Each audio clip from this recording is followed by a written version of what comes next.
우리가 함께 나눌 말씀은 열왕기상 4장 1절부터 19절까지의 말씀입니다.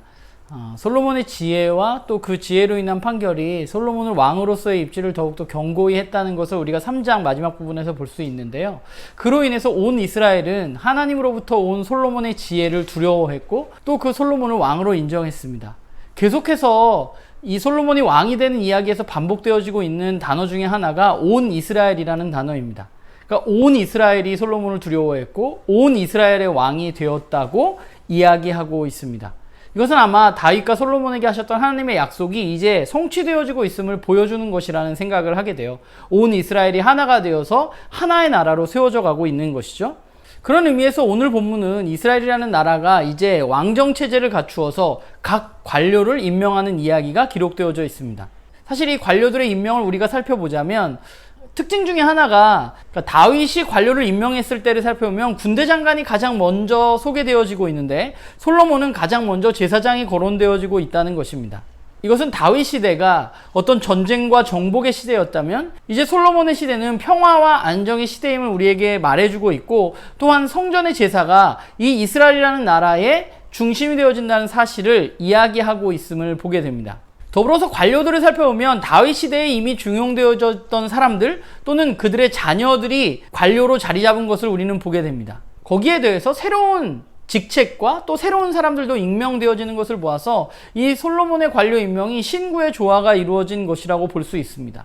그리고 행정구역도 재편되게 되는데, 원래 이스라엘은 12지파를 중심으로 연합한 나라였는데 이제 솔로몬은 12개의 행정구역으로 나누어서 그 구역을 다스릴 사람들을 임명하는 것을 보게 돼요.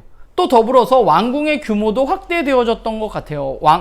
국내 내신이라는 왕궁의 일을 맡아보는 관료의 직책이 생긴 것과 더불어서 왕궁의 양식을 12개의 행정구역이 한 달씩 나눠서 조달하게 되는 시스템으로 이제 이스라엘이라는 나라가 견고히 서지는 것이죠. 그러니까 이제 이스라엘이라는 이 나라가 12지파의 연합체가 아니라 왕을 중심으로 한 중앙집권적인 국가로 자리매김하고 있다는 것을 우리는 오늘 본문을 통해서 보게 되는 것입니다. 그리고 그 중심에는 솔로몬이 있었습니다. 사실 오늘 본문의 내용은 우리가 묵상하기 좀 어려운 내용이죠. 오늘 우리에게 이것이 무엇을 이야기해 주는 것일까 발견하기 그렇게 쉽지 않습니다. 저도 마찬가지인데요. 그래서 저는 오늘 본문을 보면서 그러면 하나님이 원하시는 것은 무엇일까라는 생각을 해보게 되었어요. 사실 하나님에게는 12지파의 지파동맹체나 중앙집권체제와 같은 제도가 그렇게 중요하지 않다는 생각을 하게 됩니다. 중요한 것은 어떤 체제냐 하는 것이 아니라 어떤 체제 속에서라도 그들의 중심에 무엇이 자리 잡고 있느냐 하는 것이죠. 솔로몬의 왕권이 강화되어지고 중앙 집권적인 체제가 된 것이 좋은 것이냐 또는 나쁜 것이냐 평가하기는 좀 어려워 보이는 것 같아요.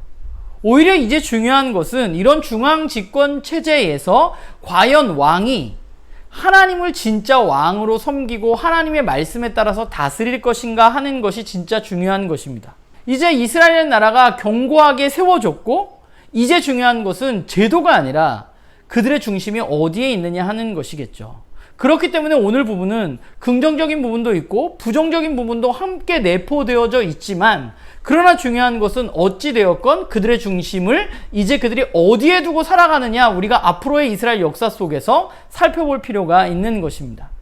오늘 우리도 비슷한 것 같아요. 우리가 더 좋은 공동체를 만들어가기 위해서 우리에게는 어떤 제도가 더 좋은 제도냐, 여러 가지 논의들이 있을 수 있습니다.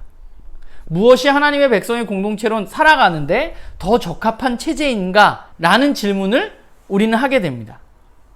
그래서 어떤 체제가 더 좋다고 생각하면 그것이 우리 공동체에 자리 잡기 위해서 굉장히 애쓰고 노력하는 경우들이 많이 있습니다. 그런데 우리가 기억해야 할 것은 인간이 만든 제도에는 모두가 한계가 있다는 것입니다. 중요한 것은 제도가 중심이 아니라 그 제도가 어떻게 하나님 중심으로 우리에게 하나님의 말씀에 순종하는 삶을 살아가게 할 수 있느냐 하는 것이 중요한 것이죠. 솔로몬의 중앙 집권적인 제도는 확실히 더 안정적인 나라로 발전할 수 있는 길이 되었습니다.